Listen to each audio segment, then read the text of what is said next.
Now, let's talk about when to hire a publicity agency or a publicist.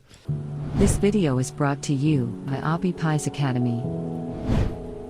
Generally, a few things must come first, and that is that your business must be stable and growing, because it's usually hard to afford such high fees for just one service out of the many services that your business will eventually need. So one way to answer this is, hey, you should hire a publicity agency as soon as you can reasonably afford it, and that essentially means probably not at the beginning if you're like most businesses. And one of the things you have to take care of first, and I've mentioned this throughout the course, is direct sales strategies, because that will get you the stable revenue that will help you spend money on publicity on secondary strategies.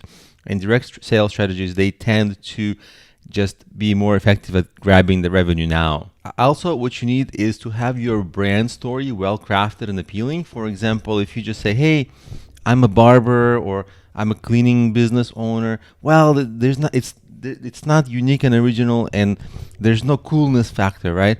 But if you have the same thing saying, I'm the best barber in the world, or I make the #1 crew cut in the world, or whatever, but as long as it's interesting and appealing, then you can get publicity much more effectively at a much higher rate, even if you have a traditional business that's not so exciting. Like, for example, it's one thing to be a plumber, it's a very different thing to be, I'm a plumber for the stars. And so things that help are maybe a best-selling book that you've written about your industry, something that you do uniquely, or some sort of a niche authority that you might have. Those things really help. And one little hack/trick is that you actually don't necessarily need to get a full-blown publicity agency.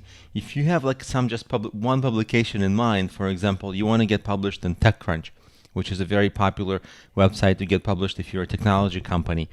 And a placement there might be like, if you just pay them directly, it might be like $2,000, $3,000, $4,000, but they'll get you in front of the very right tech audience, if that is the right thing for you. And you might just be able to contact them directly and say, hey, I need to place a story. And of course, the story has to be well crafted. It has to look newsworthy, all that. But it's often easy to just get the one placement that you need, and then that's it. You're hands off, and you don't do any more of the publicity. So that way, it's still expensive, but it's cheaper publicity than hiring someone would get you.